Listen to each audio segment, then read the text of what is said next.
నిన్న కాక మొన్న వచ్చిన కుర్ర హీరోలు వరుస సక్సెస్లతో దూసుకెళ్తుంటే తను మాత్రం హిట్ సినిమాకి అడ్రస్ దొరక్క తెగ చక్కర్లు కొడుతున్నాడు. మొదట్లో మంచి సినిమాలే చేసినా గత కొంతకాలంగా చేసిన సినిమా చేసినట్టే పోతోంది.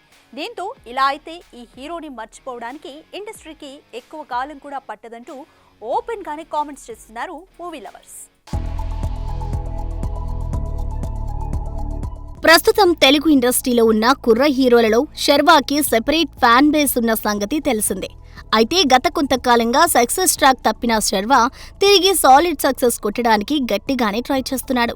శతమానం భవతి, ఎక్స్ప్రెస్ రాజా సినిమాలతో మంచి గుర్తింపు తెచ్చుకున్నప్పటికీ పడిపడి లేచే మనసు, రణరంగం, జాను శ్రీకారం, మహాసముద్రం, ఆడవాళ్లు మీకు జోహార్లు వంటి సినిమాలు వరుసగా డిజాస్టర్లుగా మారాయి. వీటికి తోడు ఒకే ఒక జీవితం సినిమా టాక్ పరంగా మెచ్చుకోతగ్గదే అయినా కలెక్షన్లు మాత్రం అస్సలు అనుకున్న స్థాయిలో రాలేదు. ఇక ఇటీవల విడుదలైన మనమే కూడా నిరాశే మిగిల్చింది. థియేటర్లో పెద్దగా ఆడకపోవడం, ఓటీటీలోనూ ఆశించిన స్థాయిలో క్రేజ్ రాకపోవడంతో మరో ఫ్లాప్ లిస్ట్లో చేరిపోయింది. ఈ పరిస్థితిలో శర్వా తన టైర్స్ 2 స్టేటస్ ను కోల్పోయినట్లే కనిపిస్తున్నాడు. టాలీవుడ్ లో నాని, విజయ్ దేవరకొండ లాంటి హీరోలు తమ మార్కెట్ ను టైర్ 2 నుంచి నిలబెట్టుకునే ప్రయత్నం చేస్తున్నా శర్వా మాత్రం ఆ దిశగా వెళ్తున్నట్లు కనిపించట్లేదు.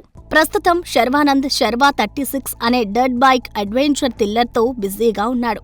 అదేవిధంగా మరో కామెడీ డ్రామా కూడా లైన్లో ఉంది. ఇకపై ఏదైనా సినిమా హిట్ అయితేనే శర్వా తిరిగి ఫామ్ లోకి వచ్చే అవకాశం కనిపిస్తుంది.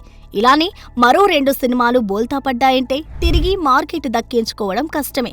చూడాలి మరి వచ్చే సినిమాలతో అయినా తిరిగి మునుపటి క్రేజ్ దక్కించుకుంటాడో లేదో. For more videos like this, subscribe Big TV channel.